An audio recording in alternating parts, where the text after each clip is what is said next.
started like any other Sunday. The kind of morning that felt suspended in time. Quiet, slow, and a little too perfect. Haley was out for one of her early yoga sessions, something she'd picked up a few months back. I used to join her for morning walks, but lately, she'd stopped asking. Said she liked having some time to herself, to center. I didn't argue. Figured everyone needs their space. I padded into the kitchen in bare feet, still half asleep. The house was silent, except for the faint ticking of the wall clock and the soft gurgle of the coffee machine warming up. The dog, Tucker, was still curled up in his bed by the back door, tail twitching in his sleep. My phone buzzed on the counter. I'd left it charging overnight. Figured it was a weather alert or one of those random news digests I never actually read. But when I picked it up, there it was, an email. From unknown sender 1093@protonmail.com. Subject: something you need to see. First, I thought it was spam. My thumb hovered over the delete button. But something about the phrasing made me pause. Something you need to see. Not want. Not might find interesting. Need. That word stuck with me. I tapped it open. There was no message body. No signature. No threats. No explanation. Just a single image file. I opened the photo. The room seemed to shrink around me. It was Haley, no doubt about it. Her dark brown hair pulled back in that loose knot she always did when she wanted to look effortlessly beautiful. She was sitting at a small table in a cozy, dimly lit cafe. Not one I recognized. Wood-paneled walls, exposed brick behind her, candles flickering in tiny glass holders. The kind of place that tried hard to feel European. She wasn't alone. Across from her sat a man I'd never seen. Tall, lean, clean-shaven, probably early 40s like me. His hand rested over hers, thumb grazing her knuckles. Their faces were tilted toward each other, so close it looked like they were sharing a secret. Both of them were smiling, but not for the camera. For each other. The kind of smile you don't fake. The kind of smile I hadn't seen on her face in a long time. In front of them, 2 empty wine glasses, a half-eaten slice of cake on a white plate, and one of those tiny chalkboard signs stuck into the frosting. Written in red icing. 1 month together, red heart. I just stood there, staring. My hand went numb, the phone slipping slightly in my grip. I sat down at the kitchen island without realizing it, heart pounding in my ears. For a second, I thought maybe it was a joke. Some prank. Maybe AI-generated or doctored somehow. But I knew Haley's smile. The little curve at the edge of her lips when she was genuinely happy. It was unmistakable. And I'd forgotten what it looked like. I didn't know how long I sat there. Maybe 5 minutes, maybe 20. The coffee had finished brewing, long gone cold. The photo remained open on my screen, like it was waiting for me to say something. Do something. Instead, I just sat there in silence, knees bouncing, stomach in knots. I didn't even notice Haley's car pull into the driveway. The front door opened, her keys jingling against the bowl by the entrance like always. She walked in, still in her yoga gear, mat slung over one shoulder, sunglasses perched on her head. She was humming. She never hummed anymore. I didn't say a word. I didn't move. Just kept looking at the photo. When she stepped into the kitchen, she paused, took one look at my face, then glanced down at the phone. And that was it. The moment I thought would bring panic, tears, guilt, something real, ended in complete emotional stillness. She didn't gasp. She didn't ask questions. She didn't even blink. Instead, she just narrowed her eyes and said, "So, you're checking my emails now?" I didn't know how to respond.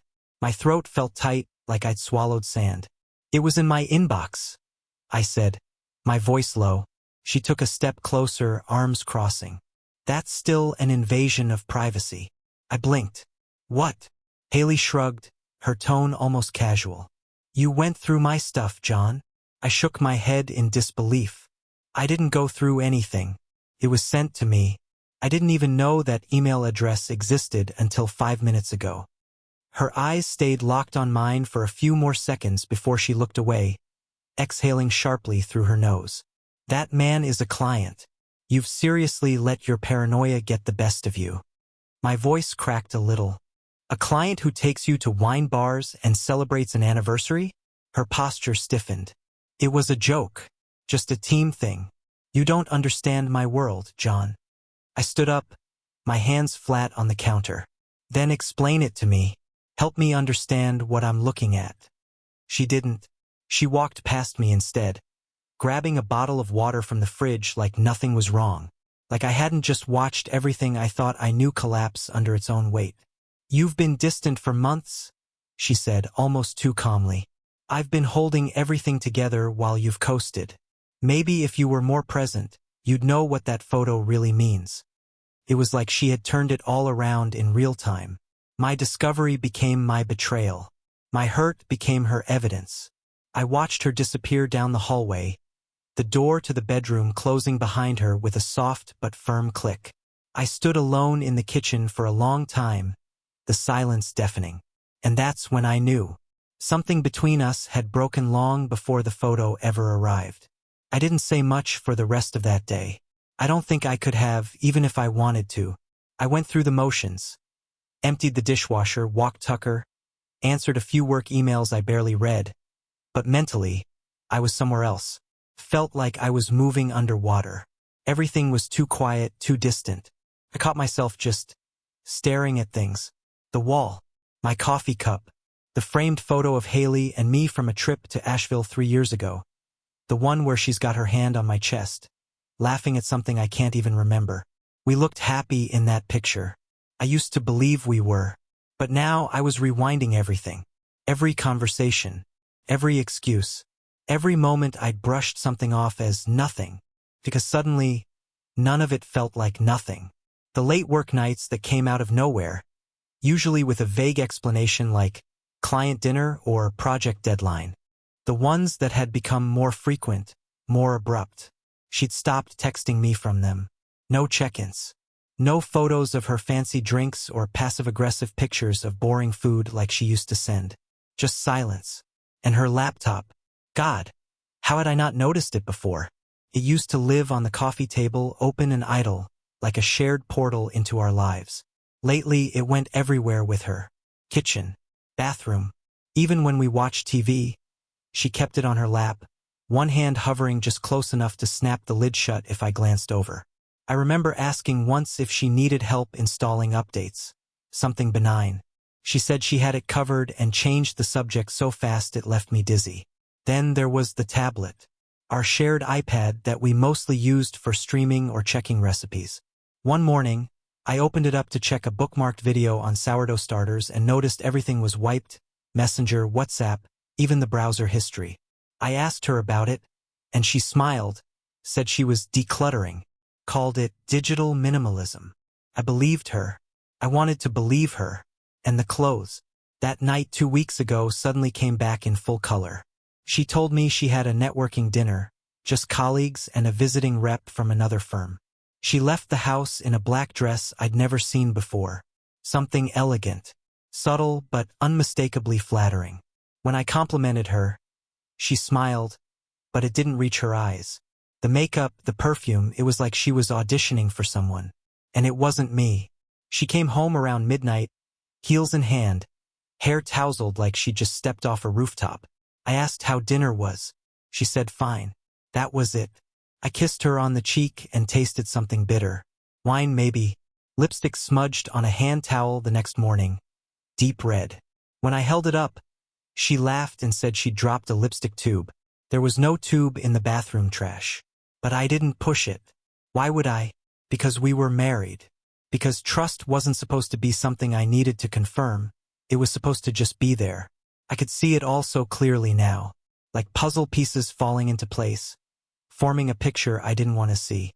The moments I'd dismissed, the times I told myself she was just stressed, or tired, or going through a phase. I hadn't wanted to believe anything was wrong, and that, more than anything, hurt the most. It made me question me.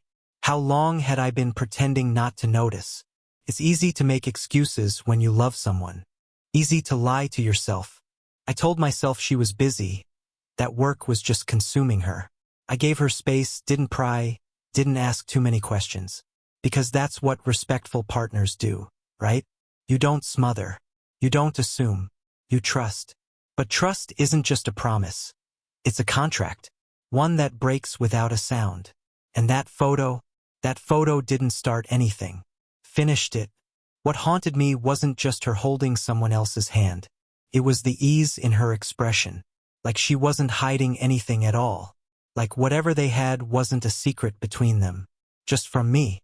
And then I thought about the word on the cake. 1 month together. Not 1 month since we met, or 1 month of friendship. Together. That word hit me like a punch to the ribs. I kept staring at that image long after she'd closed herself in the bedroom. I don't know what I was hoping for. Some glitch. A crack in the picture that would prove it was fake. Doctored, misinterpreted. Anything to let me off the hook from the truth screaming at me. But no. It was real. And deep down, part of me had always known. The truth is, I had noticed things before. Things I didn't want to admit. Her phone face down all the time. The way she flinched when I entered the room while she was mid-text. The new passwords on everything. Even the tone of her voice when she said, "I love you," started to sound rehearsed. Not colder, just careful. Like she was reading from a script and didn't want to forget her lines.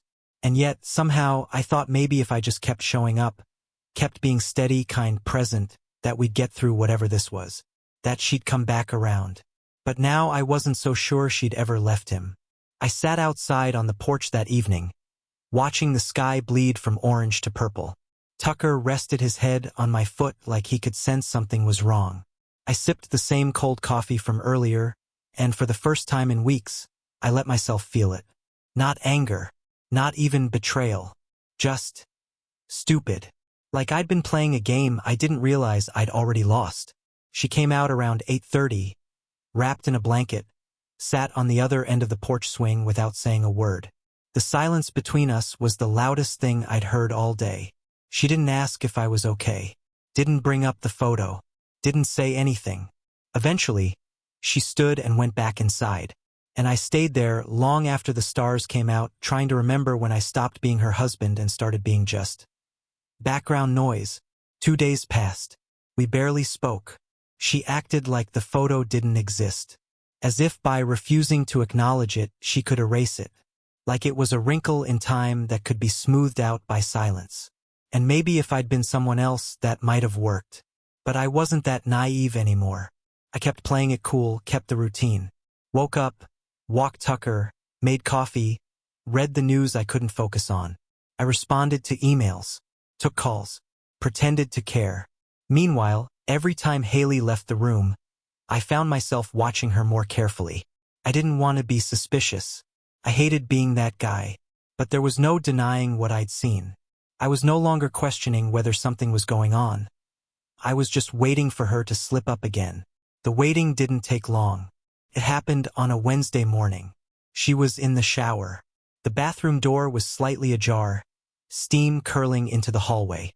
I was walking by, not thinking about anything in particular, when I heard the unmistakable buzz of her phone vibrating on the nightstand.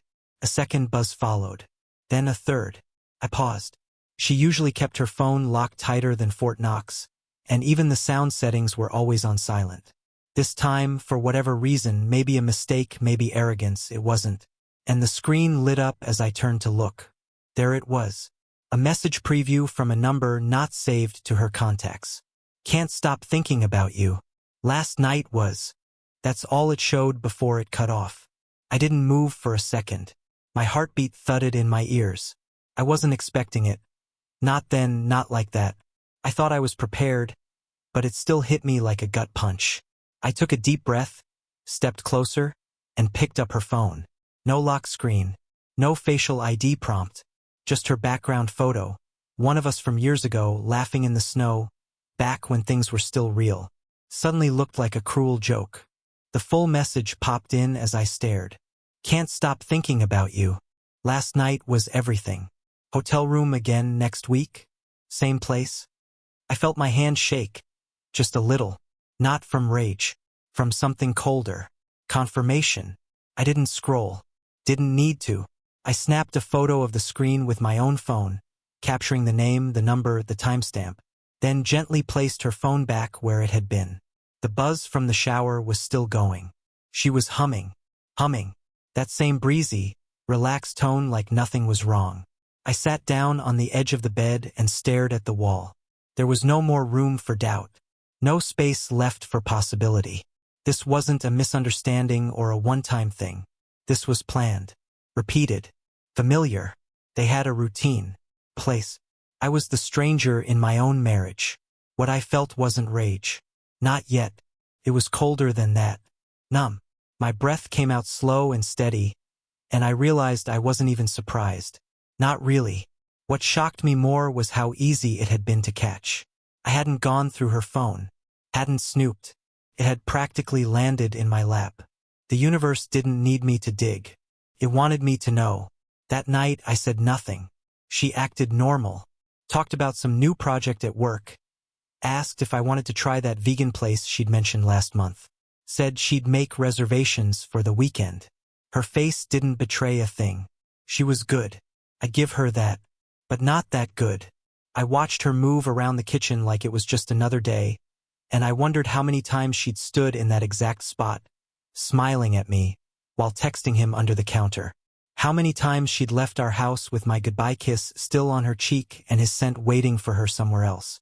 I wasn't interested in confrontation. Not yet. I wanted something different. Clarity.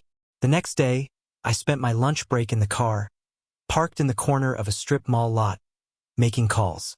I reached out to a lawyer, someone a friend had recommended during his own split a few years back. No big commitment, just a consultation. I told myself it was just to understand my options. The receptionist was kind. Too kind. That tone people use when they've done this 100 times and already know how your story ends. She scheduled me for the following Monday. I also made a second call to a friend of mine, Daniel. We hadn't talked much lately, but we used to work together in IT. He knew a guy, a discreet guy, someone who could pull phone records or do a little private digging. Not anything illegal, just a verification. Daniel didn't ask many questions. Just said, "You sure?" And I said, "Yeah," because I was.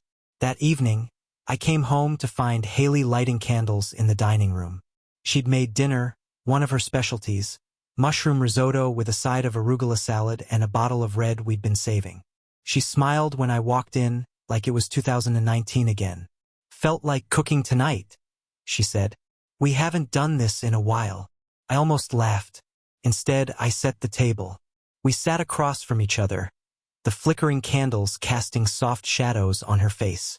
She asked about my day. I told her about a client pitch that went nowhere. She offered sympathy, asked if I wanted to go away for a weekend, just the two of us. Said we needed a reset. A reset.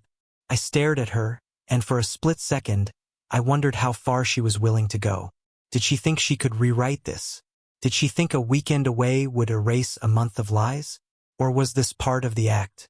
I played along, smiled, nodded, took another sip of wine. But I noticed things. How she glanced at her phone when she thought I wasn't looking. How she seemed to study me when I wasn't speaking, like she was trying to read my emotional temperature. She was probing, testing the waters. And I gave her nothing. That night, in bed, she curled into me, her head on my chest. My arm wrapped around her because that's what she expected. Her breathing slowed quickly. She was asleep within minutes. But I didn't sleep. I stared at the ceiling, my eyes wide open in the dark, wondering how long I'd been asleep in this marriage, how many signs I'd buried, how much of me I'd lost trying to keep something alive that had already died. And more than anything, I wondered who sent that first photo. The one in the cafe. Someone had taken it from a distance. Someone who knew. It wasn't just about infidelity anymore. It was about deception and exposure. I didn't know yet who her mystery man was. I didn't know if I was dealing with a coworker, an old friend, or some secret part of her life that had never included me. But I was going to find out.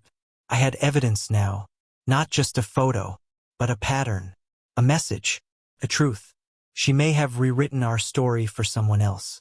But I wasn't going to let her be the narrator anymore. The next chapter? That belonged to me. The thing about quiet people is they make others nervous when they stay quiet too long. That's exactly what started happening between Haley and me. I hadn't confronted her. I hadn't asked any more questions. I hadn't brought up the photo, the text, or even the sudden romantic dinner. I just stayed still, calm, watchful. I think that scared her more than any fight ever could have. For years, she'd gotten used to me being the one to smooth things over. I was the fixer, the overthinker. If we argued, I came back with the apology, even if I hadn't been the one who raised my voice.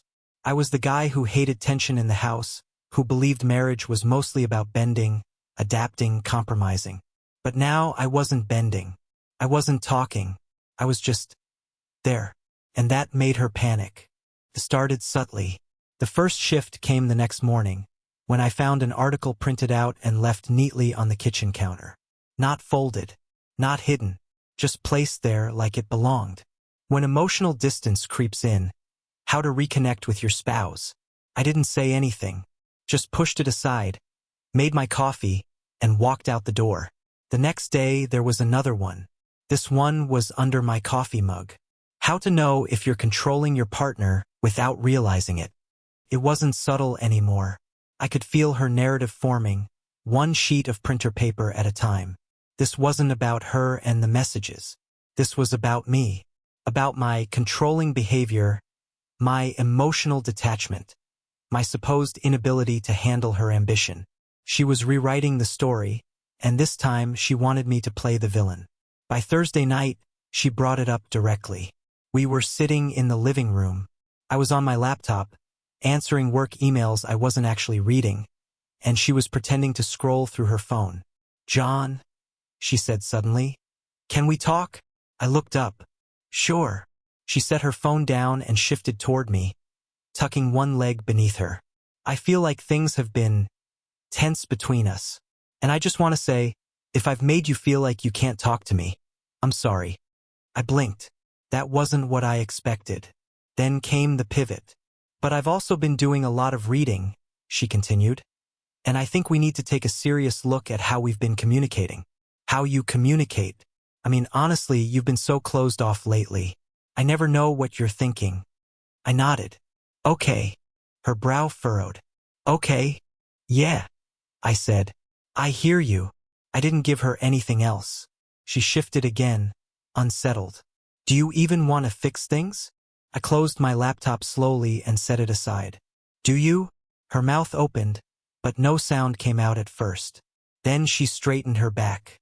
"Of course I do. I wouldn't be trying this hard if I didn't." "This hard?" I repeated. "What does that look like to you? You think printing articles doesn't count?"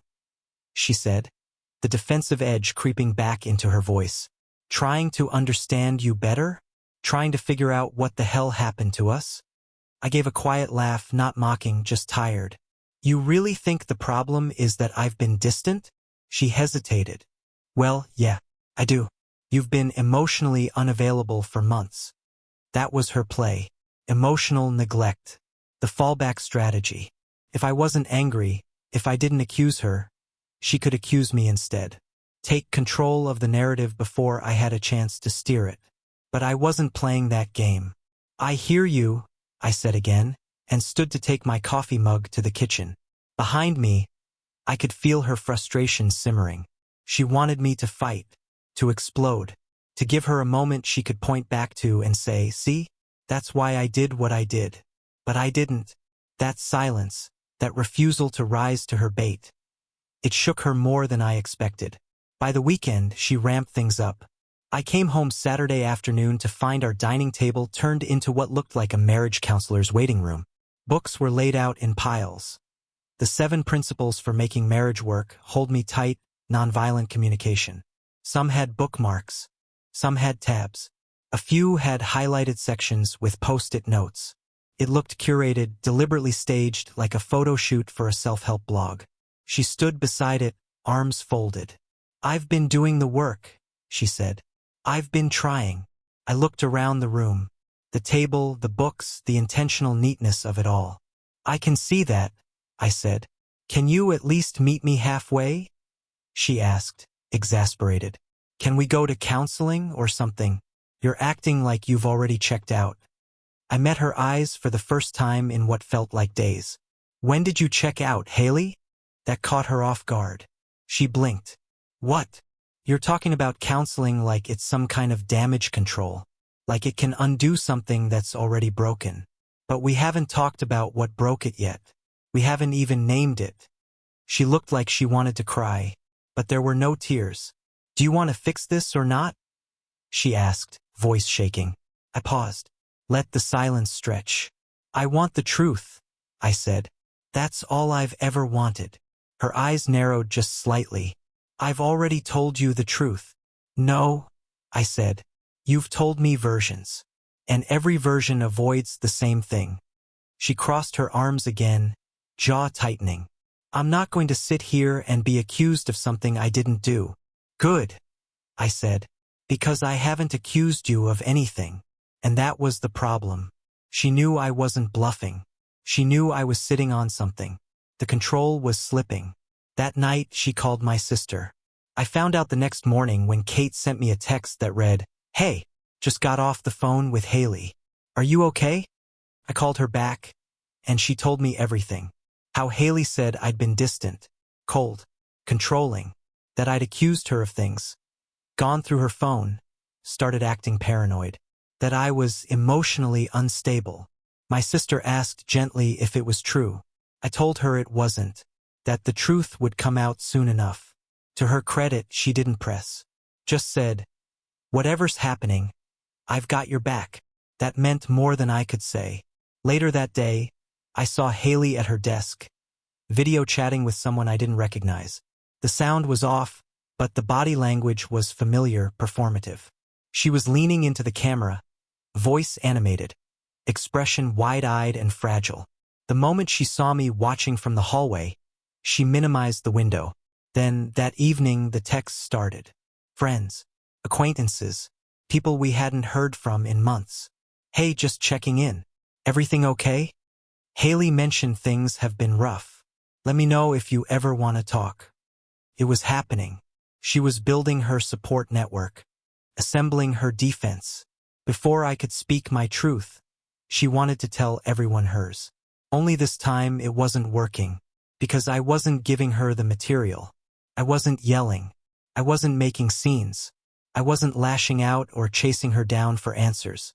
I was just watching, listening, documenting, and every attempt she made to paint herself as the misunderstood wife with a distant husband was met with awkward pauses.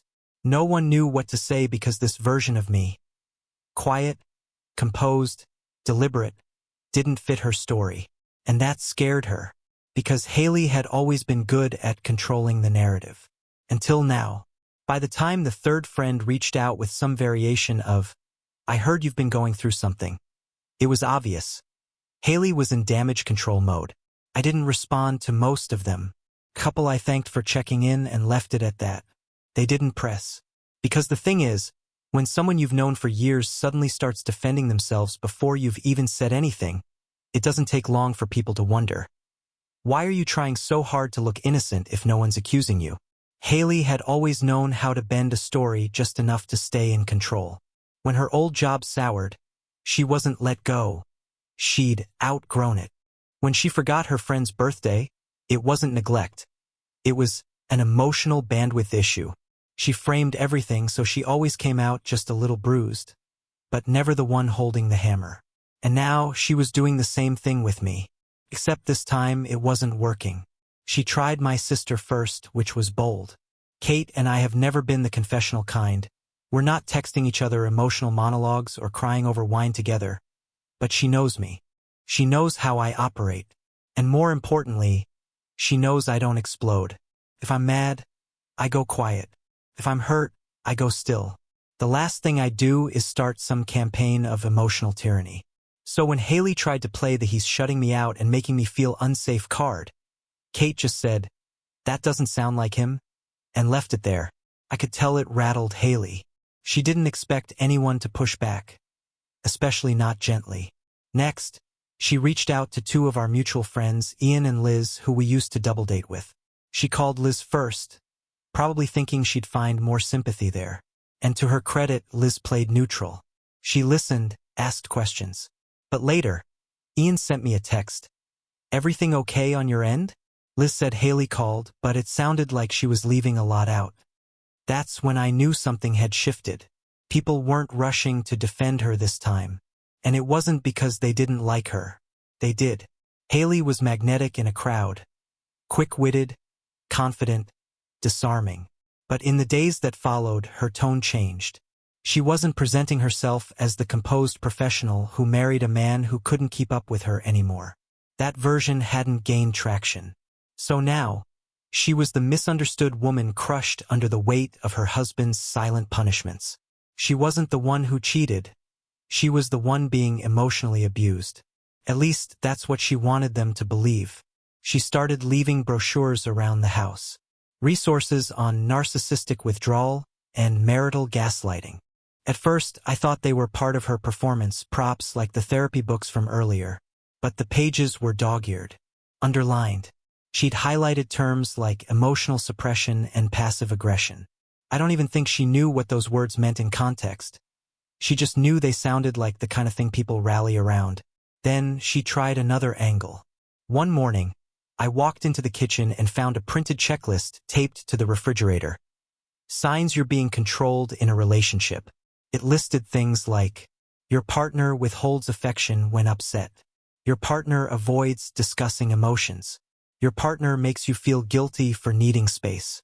Every single one was vague enough to sound dangerous, but general enough to apply to literally anyone having a bad week. It read like it was designed for social media, not real life. When she came downstairs and saw me staring at it, she froze for half a second. Then she said, "I thought it might help us start a conversation." I didn't respond. I just slowly peeled it off the fridge and set it on the counter. She watched me for a moment, then said, "You don't have to act like I'm the enemy. I'm trying here." I nodded. "I see that." Her jaw clenched. "You're making this impossible, John." I met her gaze. Calm. Level. Or maybe I'm just not making it easy. She didn't have a response to that. Later that week, she tried again, this time through her mother. I hadn't spoken to her mom in months. Not since the last family get-together where she spent the entire time trying to talk us into investing in a beach timeshare. But Thursday afternoon, she called. "John," she said, her voice too chipper to be casual. "I just wanted to check in. Haley said you've been going through a rough patch, and I wanted you to know we're all rooting for you too." I stared at the wall. "Thanks. I know marriage isn't easy," she continued, clearly reading from some mental script. "But it's important not to shut each other out. Haley's always been a passionate soul. She needs emotional engagement." I almost laughed. Not because she was wrong, Haley was passionate. But hearing her mother call it emotional engagement felt like someone slapping a therapist's label on fireworks. "Right," I said. "Well, I appreciate the call. You'll figure it out," she said, cheerfully oblivious. "Just don't forget what brought you two together." I hung up and sat in the living room for a while, staring at the wedding photo that still sat on our bookshelf. We looked so young in it. Not because of our faces, we weren't kids when we got married, but because of the way we leaned into each other. Unafraid. Certain. Now, it felt like I was watching ghosts. Haley came home late that night. Her texts had said she was working late. When she walked through the door, her hair was windblown, her lipstick faintly smudged, and her perfume, the one she only wore on dates, trailed behind her like a smoke signal. She said nothing about it, just kicked off her shoes, went straight to the kitchen, poured herself a glass of wine, and sat on the couch across from me like everything was fine. I watched her take a long sip. Then she met my eyes. "What?" she said. "Nothing," I replied. That nothing must have hit harder than I realized, because the next morning, she cornered me in the bedroom doorway. "I feel like I'm living with a ghost," she snapped. "You just float through the house acting like I don't exist. I don't even know who you are anymore." I stepped past her toward the closet. "You'll figure it out." She followed me in. "This whole cold, detached routine, you think it makes you look strong? Like you're rising above? It just makes you look weak." I turned, finally facing her. "If I'm so weak, why are you trying so hard to win?" She blinked. Win? She repeated. This isn't about fixing anything, I said. You're trying to rebuild a narrative. One where you're the victim, I'm the villain, and everything that's happened is just some unfortunate misunderstanding. But it's not working, is it? She stared at me, her breath shallow. You really think I'm doing this for optics? I gave a slight shrug. You tell me. She opened her mouth, then shut it again.